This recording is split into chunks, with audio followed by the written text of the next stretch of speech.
Okay, Shalom Akim, Kahalaim La Yahaba Shim Yahshab Bashim Hakudash, and double honors to greatness and apostles.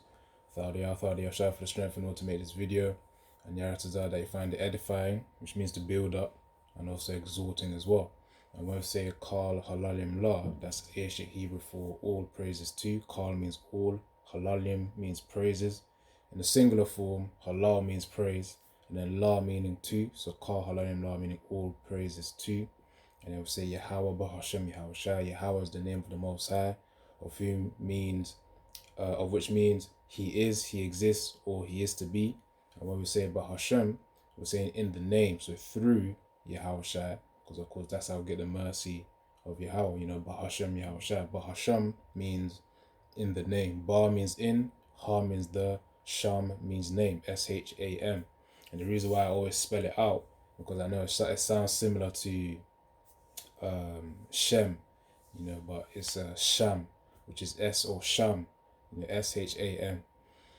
So Bahasham, Yahushai, Yahushai meaning He delivers or He saves. So Yahweh Bahashem Yahushai, then Bahashem Rachakudash, Bahashem again in the name, and then Harachakudash. Rachakudash, Racha meaning spirit, and then Kodash meaning holy. So that's a brief introduction there on explanation there on the introduction. So, Yaratazana named the video Latin America History, Northern Kingdom, Part 1. So, this one will be one of those videos, just an introductory video, because I just finished, I got like one more chapter to read, but I believe, I got the main source of information from, the Native American book, as you can see here. So that series is pretty much done right now. Unless Spirit leads me to do a video on that last chapter. But majority of it, the core information of it, it's already been, videos have been produced on that. But now Yaratazah, that was a focus on the Gadites and the Reubenites. This book here was just focusing on the Gadites and the Reubenites. Which, again, Native American Indians as the Gadites and Seminole Indians as the Reubenites. So it's really the Seminole Indians, after reading that book as well, they're actually like a subsection of the Native American Indians. So they're technically Native American Indians as well. But just those lot there, those Native American Indians who resided in Florida, during that time period, they were really Reubenites. That's why the manner of ways or the tolerance when Esau Edom came to basically take up the resources of their lands and enslave them, make them suffer, punishment from Yahweh. During that time, that's why they had different responses. Reubenites were like, nah, we ain't trying to deal with you, Esau. And there was that conflict as well. Remember, there were 3 Seminole Wars. But anyways, Salakia, before I start explaining the whole book. Point of this lesson is, we're going to start to get into, the Latin American history, by captivating history. You can see it there, the authors. So that's really again, it's still the northern tribe, but we're more so specifically going into, like Mexico, Central and South America, and the Caribbeans as well. Of course, we're gonna get into certain details, but not into not too deep. That's the thing. But Yaratan in the future, I'll probably focus on more on the tribe specifically. But this is like a general sense, man. But yeah, let me get to it, Yaratazah. Because Jake really before. Let me read, and then we'll get into it. We'll get into it. So this is History of Latin America by the authors of Captivating History. It says, a captivating guide to the history of South America, Mexico, Central America, and the islands of the Caribbean. There's the Caribbean as well when you do the research. Let me read this. So page 1, introduction. Just what do we mean by Latin America? And of course, I'm going to go to certain paragraphs just to get the point. I'm not doing a whole full read out. I'm just trying to focus on the key points here, the key paragraphs here. Alright, so it says, before we understand the history of Latin America, we need to find a way to define exactly what Latin America is. Although the term is frequently used, the reference can sometimes be a bit loaded. The name comes from the fact that Mexico, Central America, South America, and the Caribbean were primarily colonized by Spanish, French, and Portuguese powers. So that's the the key heathens of which were used. As Esau Edom came, speaking Spanish, French, the Edomites who spoke Spanish, French, Portuguese, coming over to then invade Jake as well. Now it says, let me read that again. It says the name comes from the fact that Mexico, Central America, South America, and the Caribbean were primarily colonized by Spanish, French, and Portuguese powers. It says the Spanish, French, and Portuguese are all considered Romance languages since they originated from the Latin language. That's why. So of course, Spanish, French, and Portuguese, they have their roots in the Latin language, which was spoken in the Roman Empire. Latin America gets its name from the Latin roots of these European languages, and we cannot forget the fact that the main driving force that shaped Latin America as a whole involves an even more loaded term, colonization. And it's true, of course, Esau Edom coming over to the American islands, of course, North America for Gad and Reuben. And of course, now we're getting into Mexico, Central America, South America, and the Caribbeans as well. Because of course, technically the Caribbeans, you can regard them as part of Latin America, considering what we just read and the fact that they're based on the roots of Spanish, French, and Portuguese invaders, man.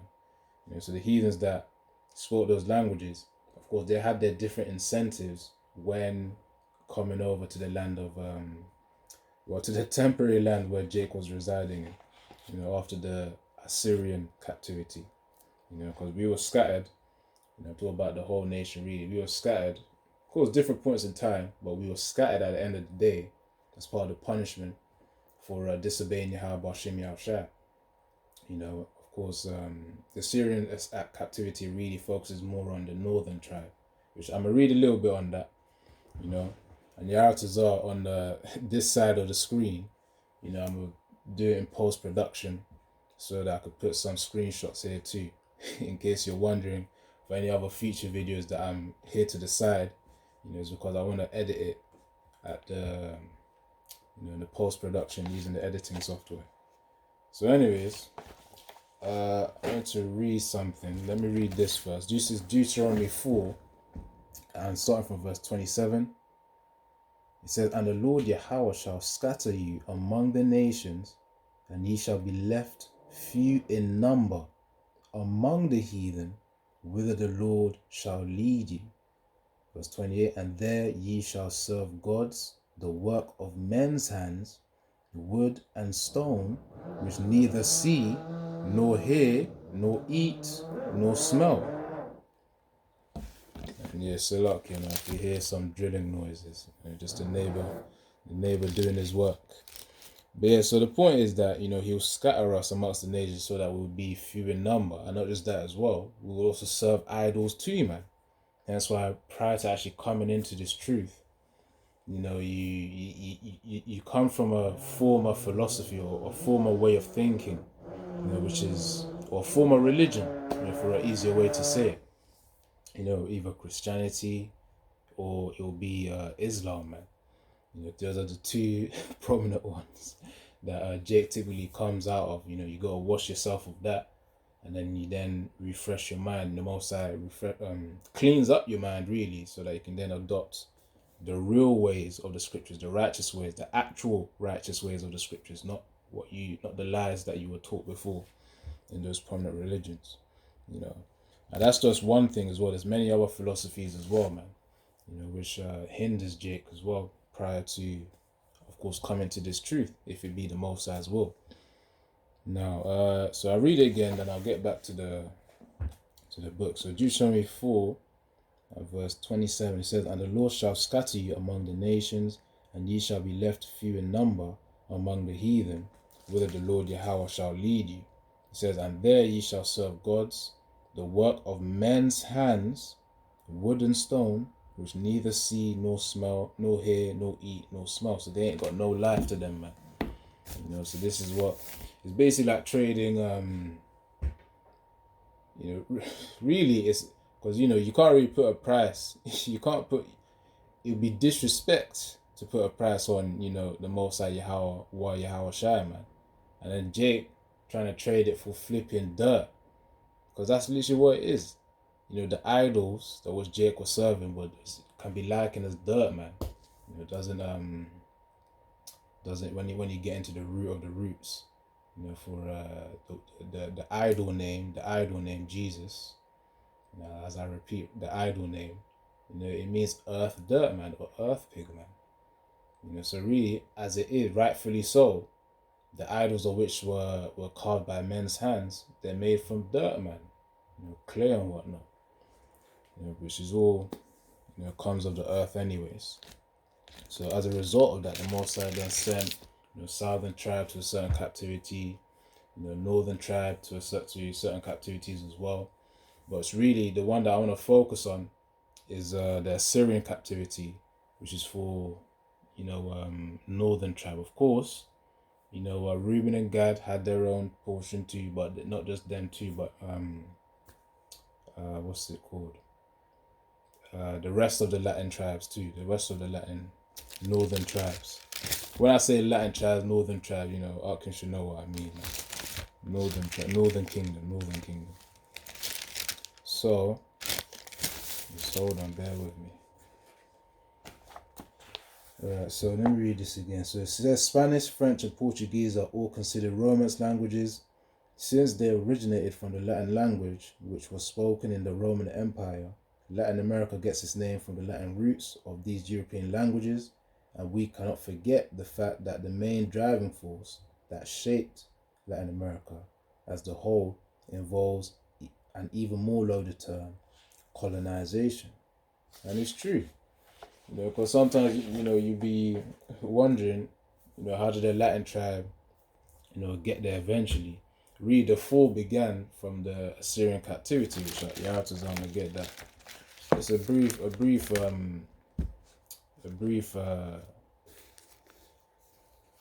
just a part of this chapter, 2 Kings, I believe, verse 17, it's chapter 17, and I'll read from verse.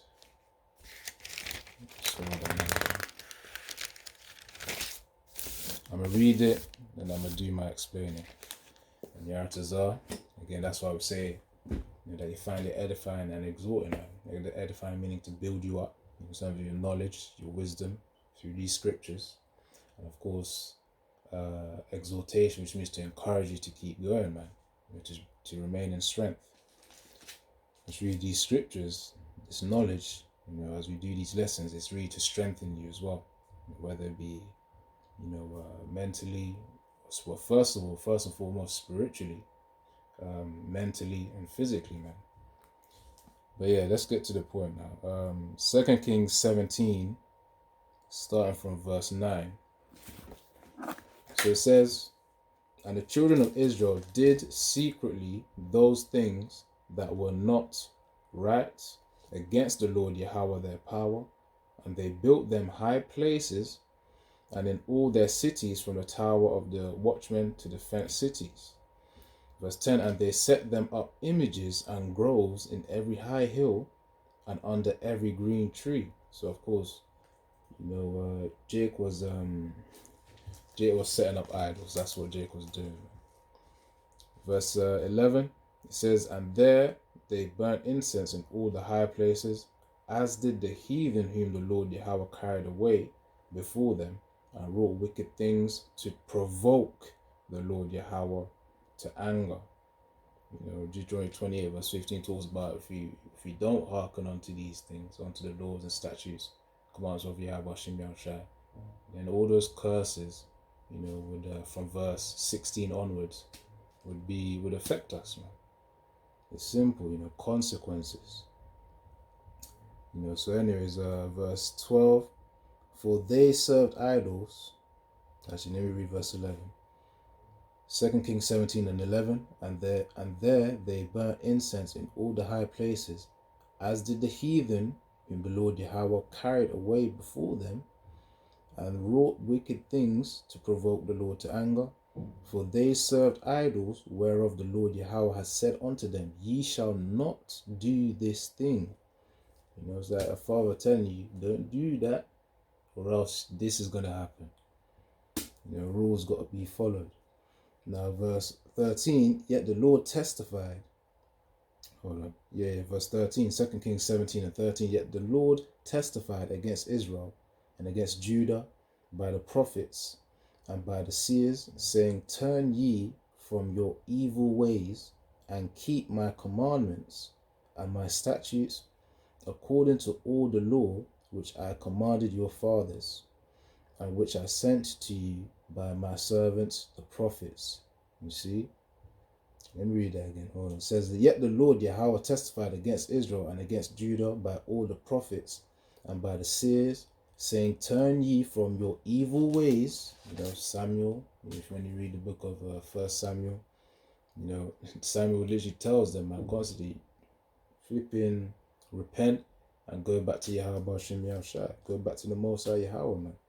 You know, it says, because of course, back then Yahushai, you know, wasn't on the scene. You know, that's why I say that. But nevertheless, in the spirit, it was present, though, you know, for those who can receive it. Now, verse 13 says, Yet the Lord Yahweh testified against Israel and against Judah by all the prophets and by all the seers, saying, Turn ye from your evil ways and keep my commandments and my statutes according to all the law which I commanded your fathers and which I sent to you by my servants, the prophets. So, of course, the prophets are there, you know, as we are right now, prophesying, going out there in the houses and bars, making these videos, in order to inform you to get ready, you know, for the arrival of Yahweh for the arrival of Yahweh Bashim Yahushai, man, to repent. That's really it. And really, we're focusing on the elect of Yahweh Bashim Yahushai, the 144,000, the 1/3, as referred to in Revelation 14, and you know, verse 1 to 2, and Zechariah, chapter 13, verse 9, the 1/3, or verse 8 to 9. But nevertheless, let's focus on this. So, verse 14, 2 Kings 17 and 14, notwithstanding, they would not hear, but hardened their necks, like to the neck of their fathers that did not believe in the Lord, their power, man. And it's true. This is a pattern, you know, of Israel, man. Those of whom, I was going to say, you know, ninjas produce ninjas, man. Which, yeah, it's true. Because that's why, you know, in the kingdom, when, you know, we're transitioning into those new bodies, Yahara Tazar, we are those men, you know, the thing is, it's through the loins of the elects. That's when the 2/3 are going to be in that purified form. Right now, if a 2/3 was to obviously have offspring, you know, they have a higher chance. I would even say it's a certainty, really, that they will have a wicked Israelite, you know, as offspring, unless it be so that the Most High, you know, has an elect member to come under the loins of a 2/3, which you really confirm it if they die during Jacob's trouble, man. You know, so, or practically even more so if they take the MOTB, then that child, you know, as they grow up, you know, they don't take it, that will then confirm that they'll be the elect. And Yahatazar, you know, they'll be then seen in the chariots.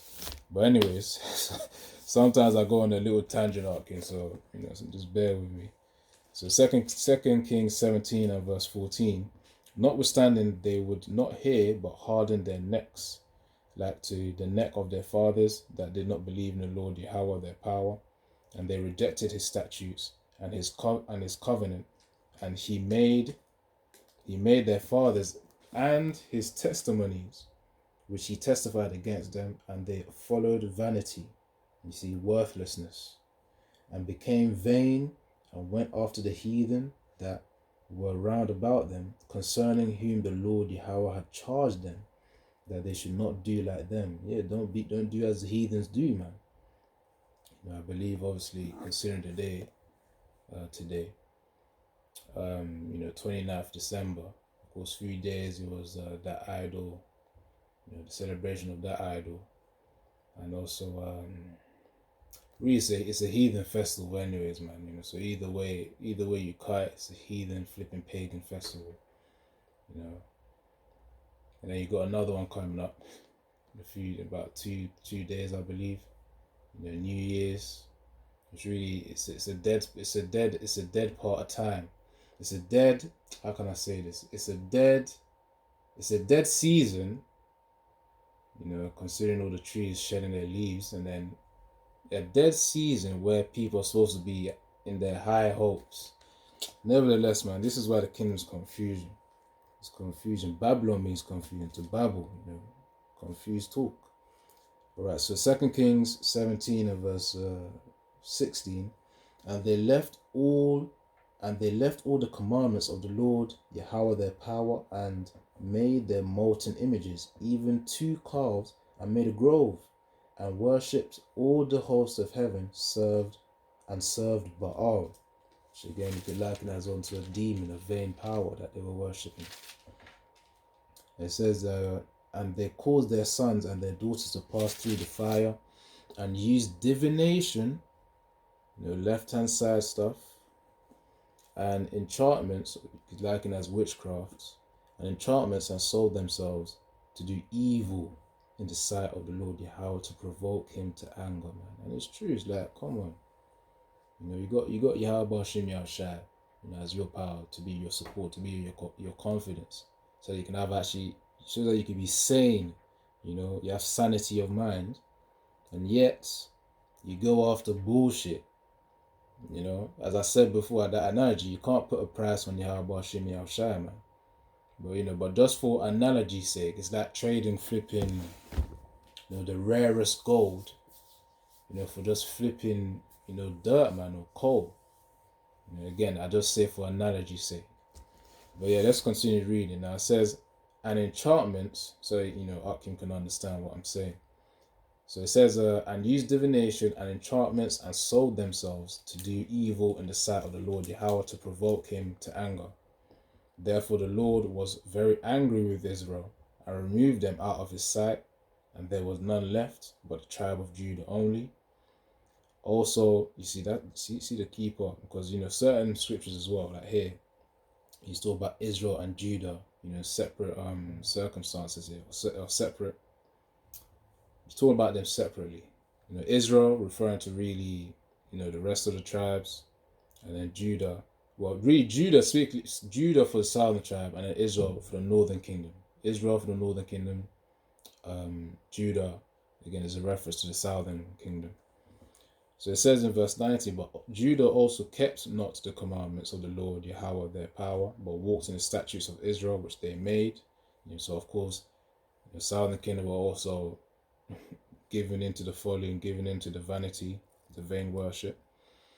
And of course, the Most High had a surprise for southern tribe, man. Different these captivities as well. But verse 20, it says, and the Lord Yahweh rejected all the seed of Israel, and afflicted them, and delivered them into the hand of spoilers, until he had cast them out of his sight. You see? So of course they were no longer residing in the land, and that's when they had to start moving around. But let's read this. 2 Kings 17 and 21. For he rent Israel from the house of David, and they made Jeroboam the son of Nebat king, and Jeroboam drave Israel from following the Lord Yahweh, and made them sin a great sin. So that was a flipping evil king right there, man. He led the people into more vanity, you could say. So verse 22 now. 2 Kings 17 and 22. For the children of Israel walked in all the sins of Jeroboam, which he did. They departed not from them, you see. They didn't repent. Verse 23. So 2 Kings 17 and 23. Until the Lord Yahweh removed Israel out of his sight, as he has said by his servants the prophets, so was Israel carried away out of their own land to Assyria unto this day. You see, so as soon as they departed from the land of Israel, They then went to Assyria, and of course from there, they would have migrated uh, across the time to then eventually Mosai shifting them to Latin America, the lands of Latin America. Now let me read this now. It says, verse 24, and the king of Assyria brought men from Babylon, and from Cutha, and from Ava, and from Hamath, and from Sepharaim,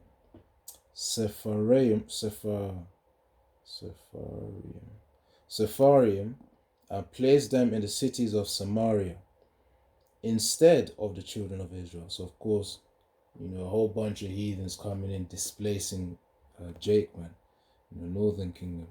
And they possessed Samaria and dwelt in the cities thereof. Hence the word, Samaritan. Those are the remnants of Israel. In fact, speaking of, let me finish this and then I'll read. I think it was a Bible commentary or something that I read, based on this account as well. Really based on the northern kingdom. Now it says, wherefore they spake to the king of Assyria, the nations which thou hast removed. Oh, I skipped on Salak here. 2 Kings 17 and 25. And so it was at the beginning of their dwelling there, that they feared not the Lord Yahweh. Therefore the Lord Yahweh sent lions among them, which slew some of them. So of course Jake got a judgment even initially from there, man. As soon as the Assyrians captured them, it was all downhill from there. Curse upon curse upon curse upon curse upon curse. Now verse 26, it says, wherefore they spake to the king of Assyria, saying, the nations which thou hast removed and placed in the cities of Samaria know not the manner of the power of the land. Therefore he sent lions among them, and behold, they slay them, because they knew not the manner of the Most High, of the power of the land. But the point is that as soon as they were captured by the Assyrians, because of the fact that they were disobeying the Most High, that was the beginning of their, migration patterns, man. To eventually the Most High then put them in Latin America, to then go through another captivity by these Edomites. As I read, Spanish, Spaniards, Portuguese, and the French predominantly. So that's really the root of Northern Kingdom being in it's like the origin story, you can liken it as, of how the Latin tribes pretty much started their downfall and got to the Americas, because Assyrians took them back into Samaria. Then they got displaced as well. Then of course from there they had to find their way to different regions, man, until again the tribes just landed that migrated at Latin America. So that should give you an idea, or at least more of a refined direction of how Northern Kingdom, the Latin American tribes, ended up in Latin America, from Assyrian captivity. Then from there it's like, okay, they had to find some other place to reside, especially when the Mosai rejected them. It's like, all right, because the key part it says in verse 23, 2 Kings 17 and 23 says, until the Lord Yahweh removed Israel's northern kingdom out of his sight, which means, okay, he kicked them off the land. It says, as he has said by all his servants, the prophets, so was Israel carried away out of their own land to Assyria, and unto this day. You see, so out of their own land to Assyria. So that was like the first phase of migration, and then eventually, it all went downhill, man. And then the Mosai directed them to then end up at Latin America. Now, as we get into this book, Yaratazar, you're gonna see the bugged out state that the Mosai made Israel into, man. Especially when you get into, of course, he gave them intelligence. Again, you can go into the history of Gad and Reuben, but not just Gad and Reuben, but also the other ones, of the Northern Kingdom.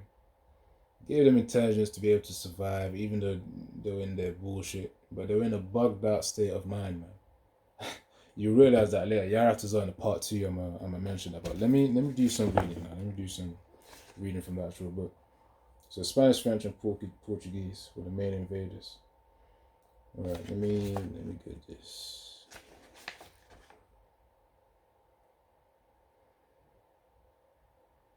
All right, just hold on.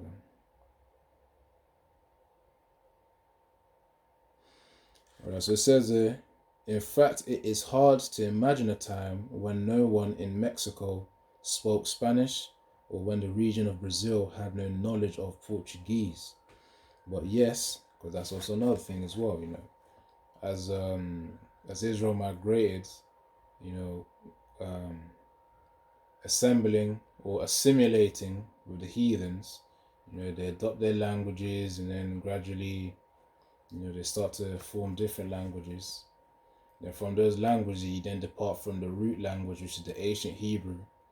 So as they're going through these captivities and migrations, they'll then end up adopting the language or assimilating the language of the other heathens too, man. That's why the Brazilians speak Portuguese, but they have their own variation of it. Brazilian Portuguese, slightly different to actual Portuguese from the land from Portugal. And you got Spanish as well. You got different Spanish dialects, in Latin America as well. Like the Bolivian one's different, from the Chilean one. The Chilean one is different from the Ecuadorian one and different from the Colombian one. So there's variations, man. Yaris is all you brothers can understand me, man. So anyways, let's see. So yeah, in fact, it is hard to imagine a time when no one in Mexico spoke Spanish, or when the region of Brazil had no knowledge of Portuguese. But yes, prior to the influx of people, the old world of Europe, these regions had thriving civilizations of their own. But they weren't rooted in Yahweh Hashem Yashar, they were rooted in idols, false ways. So it says from the old world of Europe that these regions has thriving civilizations of their own. The natives of Mexico, Central America, and South America all migrated to their respective regions thousands of years prior and had built up their own unique civilizations and cultures suited to the specific environments in which they found themselves. Of course, we chew the meat, spit out the bones. We know in part, we prophesy in part. So anyways, the next paragraph, let me see which one. Just to get to the point.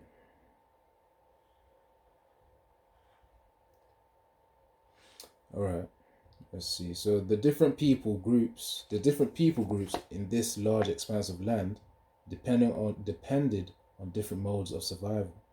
Some would be classified as sedentary, or others non-sedentary, which means sedentary, they're likely to stay in one area. Non-sedentary means they move about. That's what it means. So non-sedentary means they move about from place to place. Sedentary means they stay in one place for long periods of time. And still others might be some combination of both. Those who was non-sedentary moved from place to place, subsisting on a hunter-gatherer lifestyle. Many hunter-gatherer tribes called the plains of South America home, such as the northeastern section of Brazil and the grasslands of Argentina. The Argentinian plains are called the Pampas and get their names from the Pampas people who lived in the region. That's the thing, man. It's like you got the Inca Empire, the Inca tribe, and then you got the Aztec Empire, the Aztec tribe. Those are the Mexicans. The Inca ones are a mixture of Peruvians, Ecuadorians, Bolivians, Argentinians, and I believe Colombians as well. No, Chileans as well. That's the Inca Empire. So they had their different names, which Esau gave them. So that's when they were in their bugged out state of mind. All right, let's see.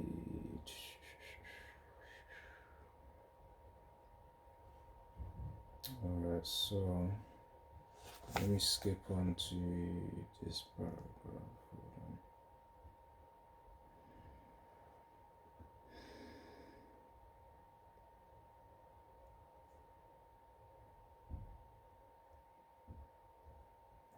Yeah, just hold on up here. Just when I get to the key part. I'm not trying to bore you guys, which really it is history of our people, believe it. Yeah, it's history of our people, so you know. But if you want to get the book, it's on Amazon, History of Latin America. Captivating history as the authors. Just to keep that in mind. Alright, where is it? Let's see.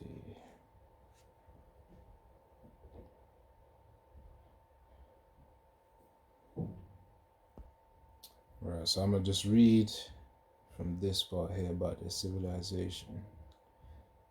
So, page 3 now. It is a common enough theme in human civilization that as soon as a city-state develops, a means of defending and even jealously guarding the resources of that city will develop as well. A semi-nomadic people group in the forests might have a small group of strong tribal members playing lookout, but a complex city, on the other hand, would inevitably produce a standing army to defend the people in that city. These pre-Latin American cities also differed from non-sedentary and semi-nomadic peoples by developing distinct classes of people. Such complex societies are typically ruled by a king, and king's advisors, foragers, usually do not have time for such distinctions.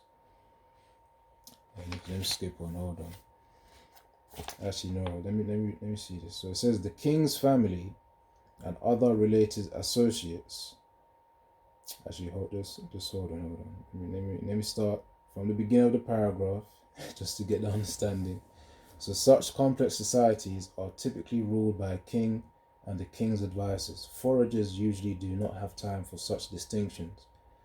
Whoever gathers enough roots and hunts enough game is considered a successful member of society.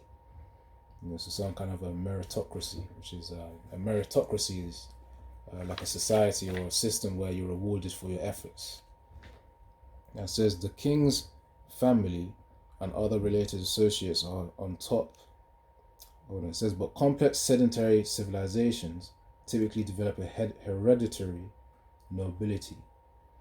The king's family and other related associates are on top, then perhaps another skilled class or two below them, and then laboring peasants who reside at the bottom of the social structure. Another example of a social structure is the caste system. The caste system, I'll put an image, over here. The caste system was really the system Esau Eden made in order to have a ranking of, psychological purity. Not psychological purity. What's the way of putting it? Pretty much, it's a hierarchy of, okay, this person's over you, this person's under you. And that's also during the time when Southern tribe was mixed with Northern tribe. During the slave trade too, because there's many slave trades, not just transatlantic slave trade as well. There's many ones, especially with the Arabs. That's also another one, sub-Saharan slave trade. But the point is, Southern tribe and Northern tribe, they were afflicted together, quite literally, during the same time period too.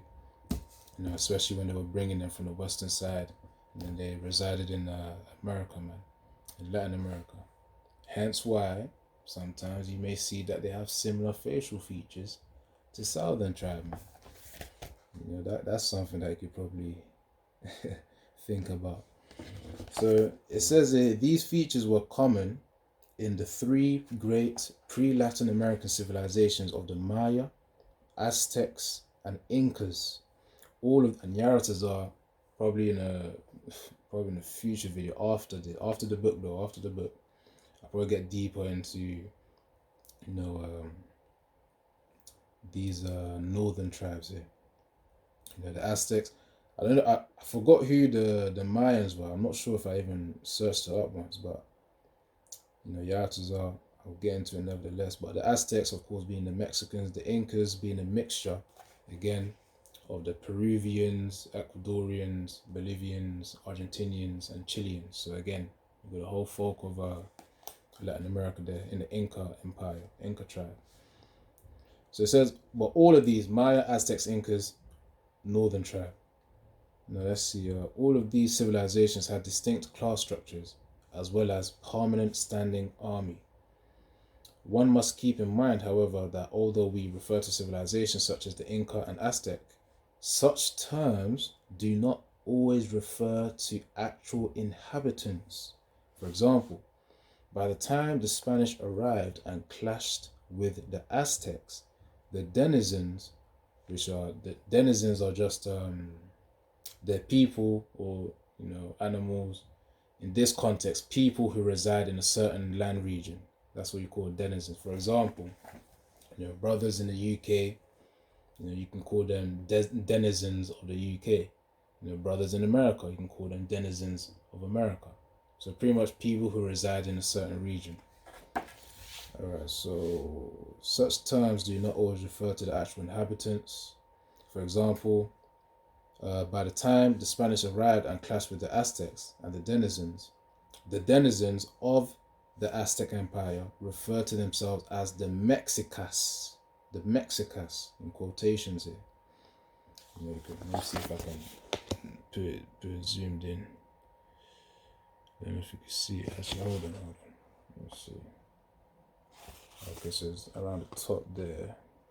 I don't know if you can see that word, Mexicas. It's in quotations. So from Mexicas, let me read on. As you might imagine, the region of Mexico got its name from the Mexicas. And it's true, it sounds similar, because now you know the origin of the word Mexico. It came from Mexicas, which is what the Aztec Empire referred to themselves as. They called themselves Mexicas.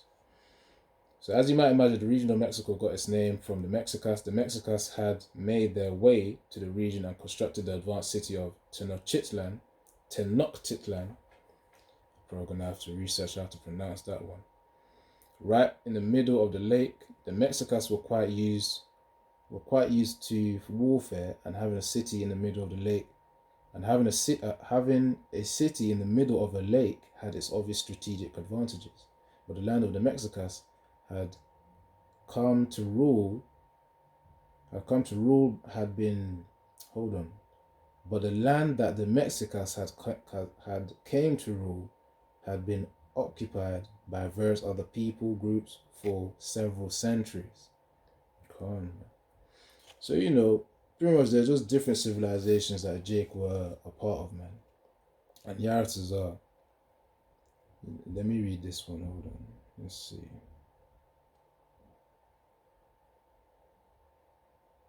Right, I'm gonna get to the last paragraph because that's really the main point. So it was not until the European conquerors appeared from seemingly out of nowhere that this world order of the Incas would come to be threatened. For the Aztecs, Incas, and other pre-Latin American civilizations, the arrival of the Spanish and Portuguese explorers was so shocking that it was tantamount to an alien invasion. We will now cover the saga of the conquerors, the conquered, and the merger of these two civilizations into what would become known as Latin America. And it's true, man. On the next video, I'll get into, Christopher Columbus, which the guy in himself, Christopher Columbus, could be a video on its own, to be fair, considering that, the name change and all. Cristobal Colon or something like that. But Yaratazar, again, future video. But the point is that Assyrian captivity, the Mosai kicked them off the land, and of course from there Jake had to migrate, and then eventually they got to the lands of Latin America, man, prior to them facing another captivity as well, or the most recent captivity where the Spanish, the Portuguese, and the French came over, to enslave them, man, and pretty much just exploit them. That's really what it is, just to exploit them. Let me get a preset first, and then I'm gonna close it out. I'm gonna keep these digestible at least. So Hosea 4 and 6. So, Yaratazar, this video, you'll be able to get an understanding of how, alright, so from the Assyrian captivity, how the language, if you put two and two together, how the language would have dwindled from the ancient Hebrew and the other tongues, assimilating with the heathens, and all that vanity as well, how they came to that bogged out philosophy, which we're going to get more into that, Yaratazar, in part 2 or 3 of this little series here.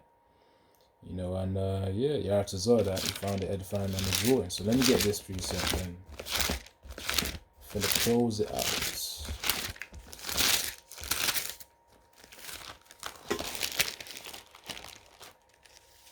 Alright, this is Hosea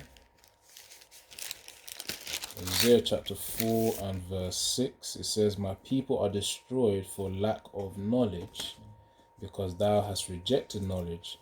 I will also reject thee." You see, notice how it says, "For thou hast rejected knowledge," which means some are willingly ignorant as well. It's like you tell them, this is the truth, right?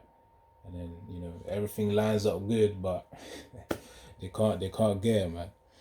So because thou hast rejected, and the Most High has blinded them, that's why. Because thou hast rejected knowledge, I will also reject thee, that thou shalt be no priest to me, seeing thou hast forgotten the law of thy power. I also will forget thy children. You see, so that's why, the Most High let them be in their bugged out states, man. When I say bugged out states, I'm talking about the period of time where, the Inca Empire was there, Aztecs, the Mayans, with their own bugged out philosophies and vain gods. That's what I'm talking about when I say bugged out state. So people are destroyed because of lack of knowledge, man. And we read it in 2 Samuel, 2 Kings 17, from verse 9 to about verse 24. That's a good chunk of it. That talks about the Assyrian captivity being used, as a punishment to Jacob, man. Kicked off the land. And of course, the Most High then directed them, to then end up in the Latin America, to then be prepared for Esau to then come again, to then enslave them. So you can see it's like a cycle here. Jake disobeying the Most High, Most High's getting angry, and of course Jake getting punished, man. This is why we need a new body. 1 Corinthians 15, verse 52, verse 50 onwards, really. But the key point of this video was really the part 1 to Latin American history, Northern Kingdom. And the answers are you put it all together in your mind. Probably need to take some time to digest that one. But man, Yaratazar, I'm gonna need to do a part 2 as well to this. I gotta do this. I gotta put this in post-production. But anyways, Shalom Akim, Kahalayim La Yahaba Shim Yashaba Shim Hakudash, double honest to Grams and Apostles, and Yaratazar, again, you find it edifying. It's build up your knowledge, the wisdom of the scriptures also, and also you find it exhorting too, encouraging. So yeah, Shalom.